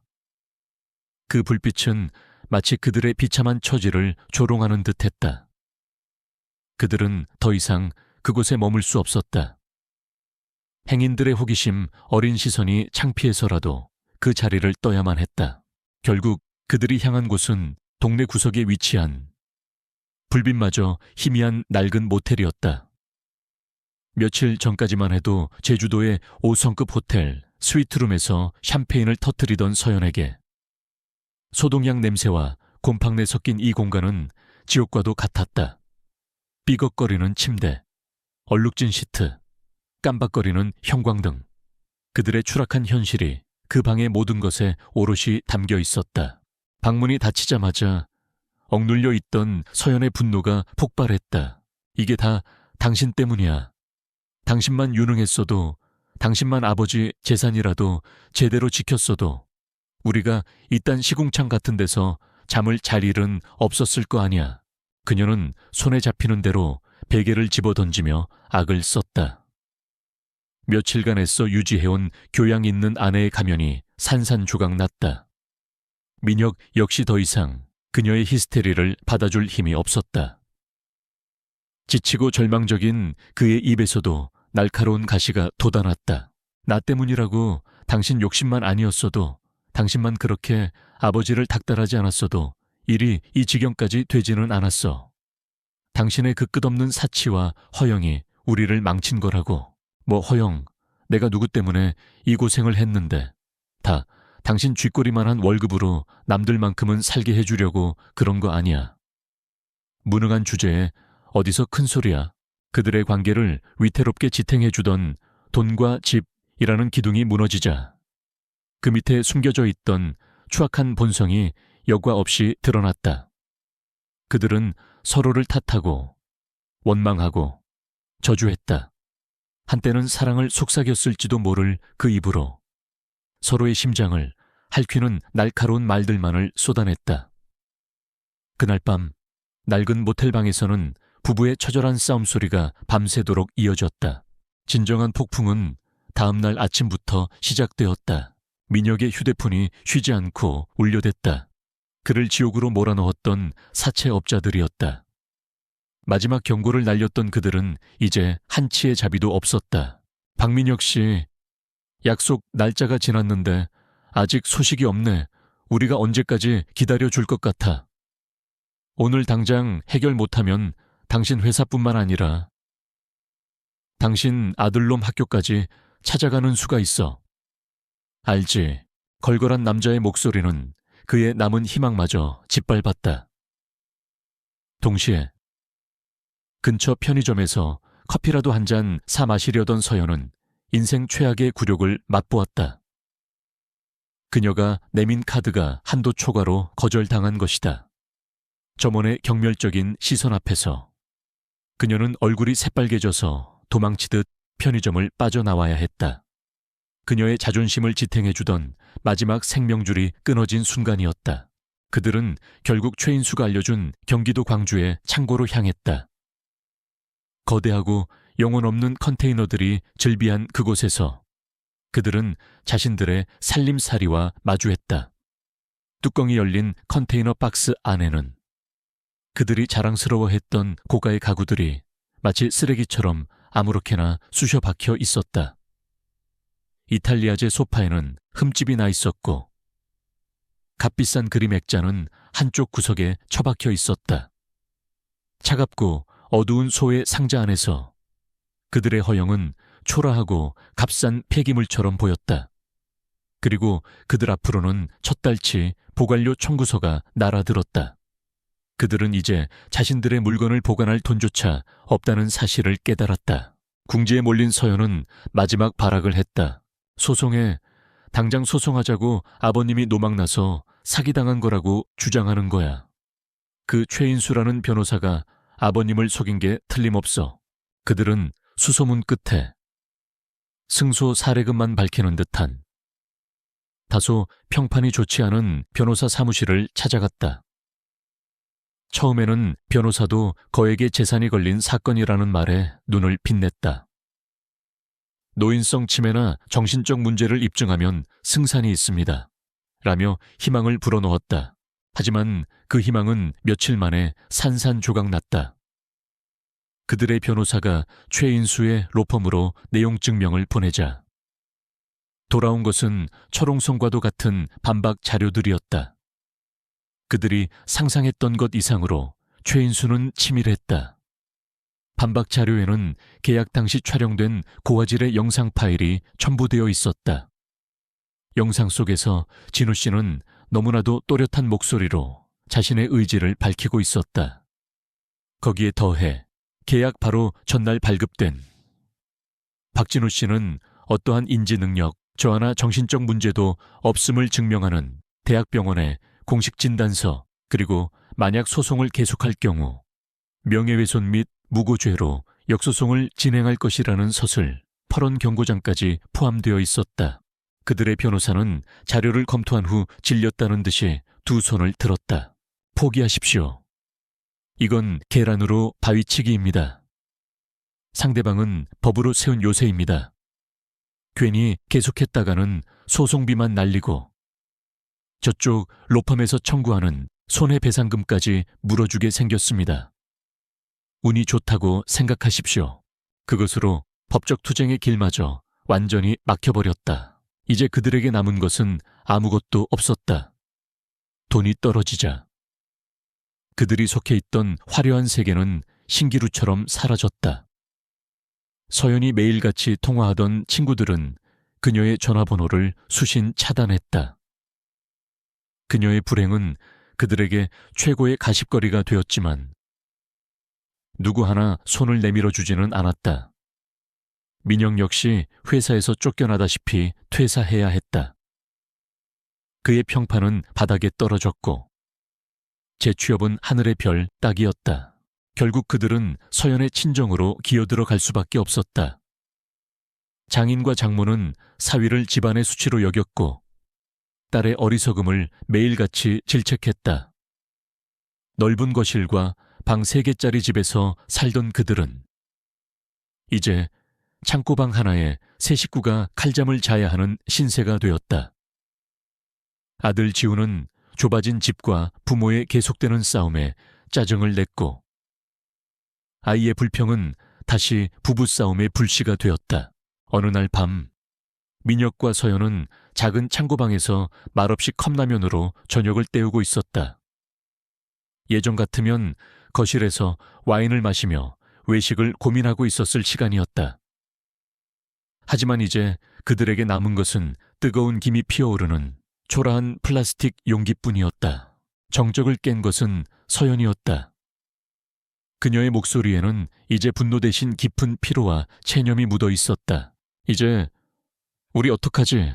민혁은 대답하지 않았다. 그는 그저 창밖을 내다보았다. 창밖으로 보이는 도시의 화려한 아파트 불빛들. 그중 하나는 당연히 자신의 것이 될 줄 알았다. 그는 이제야 깨달았다. 자신이 잃어버린 것이 단순히 집 한 채와 돈이 아니라는 것을. 그것은 아버지의 마지막 사랑이었고 자신의 뿌리였으며 모든 것을 바로잡을 수 있었던 마지막 기회였다. 아버지는 그에게 복수한 것이 아니었다. 그가 스스로를 파멸시키도록 그저 옆에서 지켜보았을 뿐이었다. 그들이 그토록 원했던 공허가 찾아왔다.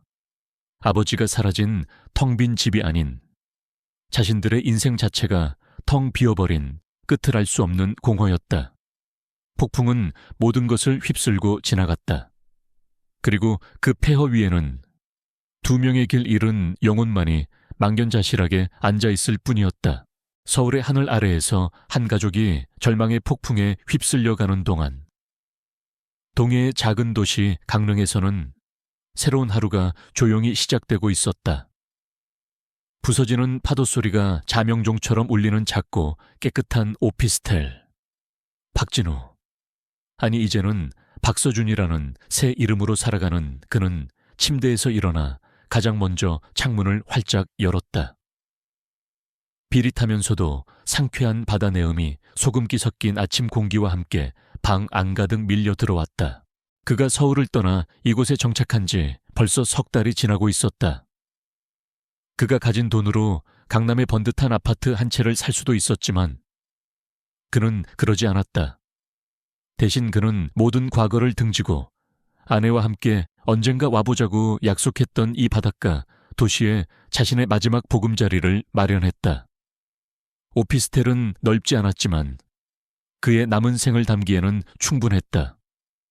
무엇보다 거실의 넓은 통유리창 너머로 사시사철 변하는 바다의 풍경을 한눈에 담을 수 있었다.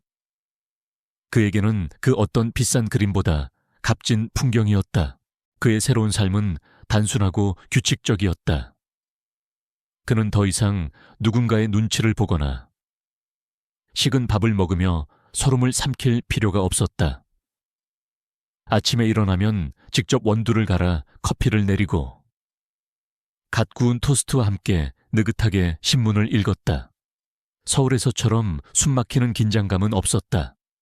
오직 잔잔한 파도 소리와 갈매기 소리만이 그의 아침을 채웠다. 오전에는 주로 해변을 따라 산책을 했다. 맨발로 부드러운 모래를 밟고 발목을 간지리는 차가운 바닷물을 느끼며 그는 살아있음을 실감했다. 서울의 잿빛 콘크리트 속에서 그는 서서히 죽어가고 있었다. 하지만 이곳에 살아있는 자연은 그의 메마른 영혼에 다시 생기를 불어넣어 주었다. 오후가 되면 그는 창가에 마련한 작은 작업대 앞에 앉았다. 그는 예전의 감각을 되살려 다시 나무를 깎기 시작했다. 서울을 떠나올 때 유일하게 아들의 흔적으로 가져온 그 작은 나무새처럼 그는 조각칼로 나무 토막에 생명을 불어넣었다. 사각사각 나무 깎는 소리는 그의 마음을 평온하게 했다. 그는 새를 깎고 돌고래를 깎고 작은 돛담배를 깎았다. 완성된 조각들은 창가에 나란히 놓여 마치 바다를 향해 날아갈 준비를 하는 듯했다. 그것은 단순한 취미가 아니었다. 창조자로서의 자신의 정체성을 되찾는 신성한 의식이었다. 그는 더 이상 고립되어 있지도 않았다. 처음에는 낯선 곳에서의 외로움도 있었지만 그는 용기를 내어 동네 노인복지관의 문을 두드렸다. 그곳에서 그는 자신과 비슷한 연배의 새로운 친구들을 사귀었다. 평생을 어부로 살아온 김영감, 학교 교사로 정년 퇴임한 이 선생. 그들은 진우 씨의 과거를 묻지 않았다. 그저 함께 바둑을 두고 막걸리 잔을 기울이며 세상 살아가는 이야기를 나눌 뿐이었다. 그 소박하고 진실한 관계 속에서 진우 씨는 잃어버렸던 인간적인 온정을 다시 느낄 수 있었다. 어느 날 오후 바둑을 두던 김영감이 무심코 물었다. 박 선생은 서울 양반이라 그런지 어딘가 기품이 있어. 자식들은 다들 서울에 있고. 순간 진우 씨의 손이 멈칫했다. 아들의 얼굴이 희미하게 떠올랐다. 하지만 그의 마음은 더 이상 예전처럼 동요하지 않았다. 그는 옅은 미소를 지으며 흙돌 하나를 바둑판 위에 내려놓았다. 다들 제 몫의 인생을 살아가고 있겠지요. 이제는 저도 제 인생을 살아야 할 때가 아니겠습니까? 그의 대답에 김영감은 더 이상 묻지 않고 그저 고개를 끄덕였다. 밤이 되면 그는 오롯이 자신만의 시간을 가졌다. 그는 종종 아내의 사진을 꺼내놓고 나지막이 말을 걸었다. 수연, 보고 있소. 우리가 그렇게 와보고 싶어 했던 동해 바다요. 당신과 함께 왔더라면 얼마나 좋았을까. 하지만 당신이 알던 그 사람은 이제 없소. 내가 내 손으로 모든 것을 정리했소. 당신이 평생을 바쳐 가꾼 우리의 집, 우리의 자존심, 그 모든 것을 지키기 위한 내 마지막 선택이었소. 부디 나를 이해해 주구려. 그는 자신의 선택을 후회하지 않았다. 아들 내외에 대한 분노는 시간이 지나면서 무뎌졌고 이제는 그저 무감각한 연민만이 희미하게 남아있었다. 그가 한 일은 복수가 아니었다. 썩은 가지를 잘라내어 나무 전체가 죽는 것을 막으려는 정원사의 마지막 몸부림이었다. 그리고 그 나무는 바로 자기 자신의 남은 인생과 존엄성이었다. 물론 문득문득 손자 지훈의 얼굴이 떠오를 때면 가슴 한구석이 시큰했다. 아무것도 모르는 아이가 어른들의 탐욕 때문에 어떤 상처를 받았을까? 그는 최인수를 통해 자신의 유산 중 일부를 손자 지훈의 이름으로 신탁에 맡겨두었다.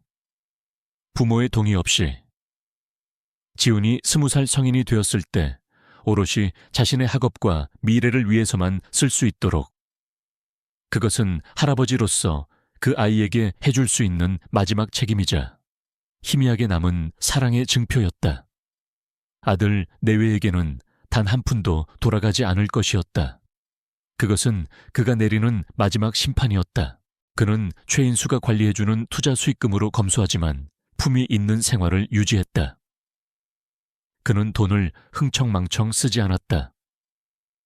대신 좋은 책을 사고 가끔은 근사한 레스토랑에서 혼자 식사를 하고 좋은 음악을 들었다. 지난 몇 년간 잃어버렸던 자기 자신을 존중하는 법을 다시 배워가고 있었다. 어느덧 저녁이 되어 그는 발코니 의자에 앉아 멀리 수평선 너머로 해가 지는 것을 바라보았다. 하늘과 바다가 온통 붉은 빛으로 물들고 있었다. 고깃배들이 만선의 불빛을 켜고 항구로 돌아오고 있었다. 그는 혼자였지만 외롭지 않았다. 고독과 고립은 다른 것이라는 사실을 그는 이제 알았다. 그는 평생 수많은 건물을 설계하고 지었다. 하지만 이제 그는 깨달았다. 인생 최고의 건축은 바로 자기 자신의 삶을 짓는 것이라는 것을. 낡고 위태로웠던 과거의 집을 제 손으로 무너뜨린 폐허 위에서 그는 마침내 가장 안락하고 평온한 자신만의 집을 짓는데 성공한 것이다. 붉은 노을을 배경으로 창가에 놓인 작은 나무 새들이 마치 금방이라도 날아오를 듯 보였다. 진우 씨의 얼굴에 오랜만에 깊고 평온한 미소가 떠올랐다. 그는 마침내 진짜 자신의 집으로 돌아온 것이다. 시간은 강물처럼 흘러 강릉의 바닷가에도 계절이 2번 바뀌었다. 박서준 혹은 박진우 씨의 삶은 이제 고요한 항구에 닻을 내린 배처럼 평온한 궤도에 완전히 안착했다. 그의 얼굴에는 서울에서와 같은 그늘이 사라지고 바닷바람과 햇살이 만들어준 건강한 주름만이 깊게 새겨져 있었다. 아들의 생일이 다가온 어느 늦가을 오후였다. 그는 여느 때처럼 창가 작업대에서 나무를 깎다가 문득 조각칼을 내려놓았다. 창밖의 바다는 잿빛 구름 아래 낮게 가라앉아 있었다. 그는 서랍 깊숙한 곳에서 잘 말린 편지지 한 장과 아끼던 만년필을 꺼냈다. 오랫동안 마음속으로만 되뇌었던, 그러나 차마 입 밖으로 내뱉지는 못했던 말들을 기록해둘 때가 되었다고 생각했다. 이것은 아들에게 보내는 편지이자 자기 자신에게 구하는 마지막 독백이었다. 그는 펜 뚜껑을 열고 익숙하지만 이제는 아득하게 느껴지는 이름을 편지지 위에 썼다. 내 아들 민혁에게 이 편지를 네가 읽게 될 일은 아마 없을 것이다. 이것은 붙이지 않을 편지이기 때문이다. 나는 그저 내 마음속에 남은 마지막 앙금들을 이 종이 위에 털어내고 저 차가운 바다로 흘려보내고 싶을 뿐이다. 네가 태어났을 때를 기억한다. 우렁찬 내 울음소리가 분만실을 가득 채웠을 때 나는 세상을 다 얻은 것 같았다. 나는 너를 위해 집을 지었고 너의 미래를 설계했다. 네가 내 어깨 위에서 세상을 배우고 내 등 뒤에서 안전함을 느끼기를 바랐다. 나는 네가 어떤 어른이 될까 늘 궁금했다. 하지만 지금의 네가 되리라고는 상상조차 하지 못했다. 너는 언제부터 길을 잃었느냐? 너의 실패가 너를 그렇게 만들었을까? 아니면 너의 아내가 너를 그렇게 만들었을까? 나는 오랫동안 그 이유를 찾으려 애썼다. 하지만 이제는 안다. 모든 것은 너 자신의 선택이었다는 것을. 너는 네 아내의 탐욕을 묵인했고 네 아버지의 고통을 외면했다. 너는 가장 쉬운 길을 택했고 그 길의 끝은 파멸이었다. 내가 집을 팔기로 결심한 날 네 9살 아들이 내게 물었단다. 할아버지, 언제 쫓아내? 라고. 아이는 죄가 없다. 아이는 어른의 마음을 비추는 거울일 뿐. 나는 그 맑은 눈동자 속에서 너희 부부의 검은 욕망을 보았다. 그 순간 나는 깨달았다. 너희에게 나는 더 이상 아버지가 아니라 너희의 미래를 가로막는 낡은 장애물일 뿐이라는 것을. 그 집은 너희에게 그저 수십억짜리 현금으로 보였을지 모르나 내게는 네 어머니와의 약속이었고 내 삶의 역사 그 자체였다. 우리는 그 집의 벽돌 한 장 한 장을 사랑으로 쌓아 올렸고 정원의 나무 한 그루 한 그루를 희망으로 심었다. 너희가 그 신성한 역사를 지우고 돈으로 바꾸려 했기에 나는 내 손으로 직접 그 책을 덮어야만 했다. 사람들은 내가 너희에게 복수했다고 말할지도 모르겠다. 하지만 민혁아, 나는 복수한 것이 아니다. 나는 너에게서 집을 빼앗은 것이 아니라 네가 스스로 무엇을 버렸는지 돌아볼 기회를 준 것뿐이다.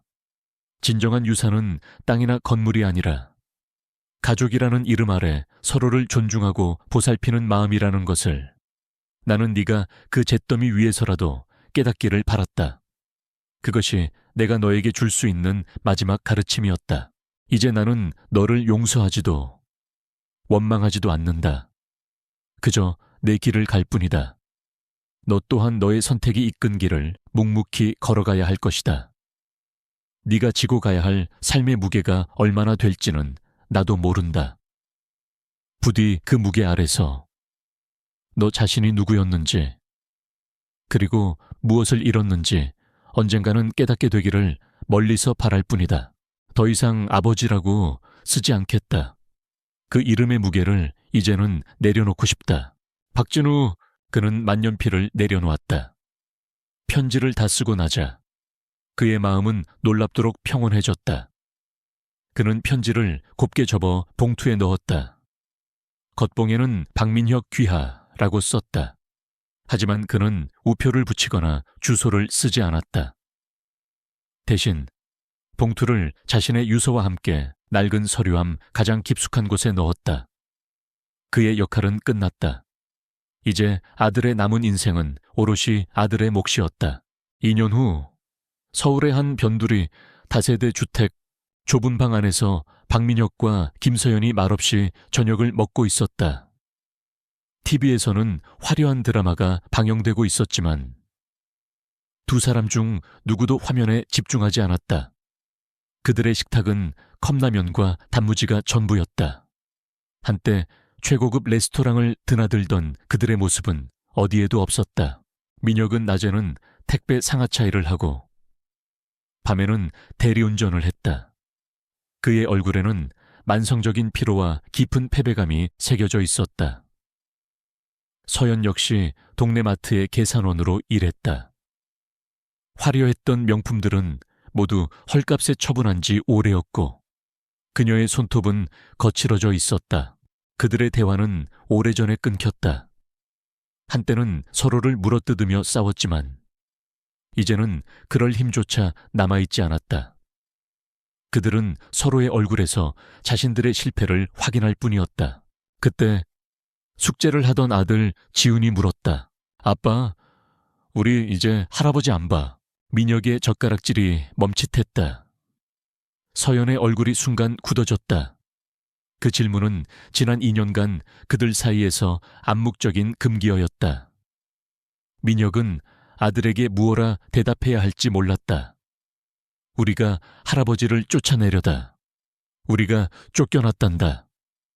라고 말할 수는 없는 노릇이었다. 그는 그저 고개를 숙인 채 라면 국물만 들이켰다. 그의 어깨가 희미하게 떨리고 있었다. 그 모습을 보던 서연의 눈시울이 조용히 붉어졌다. 그녀는 문득 아주 오래전 온 가족이 함께 웃으며 찍었던 가족 사진을 떠올렸다.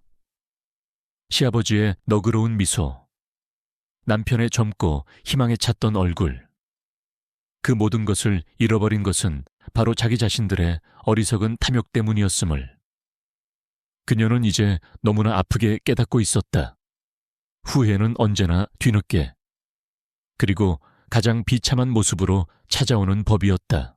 같은 시각 강릉의 바닷가, 박진우 씨는 새로 사귄 친구들과 함께 저녁 식사를 마치고 집으로 돌아오는 길이었다. 밤바다는 고요했고 수평선 위로는 보름달이 휘영청 떠 있었다.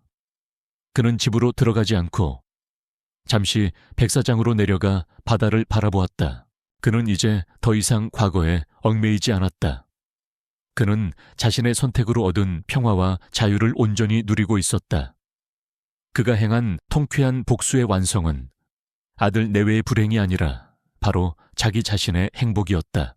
차가운 밤바람이 그의 흰머리를 부드럽게 흩날렸다. 그는 눈을 감고 거대한 바다가 들려주는 영혼과도 같은 파도 소리를 들었다. 그는 혼자였지만 온전했다.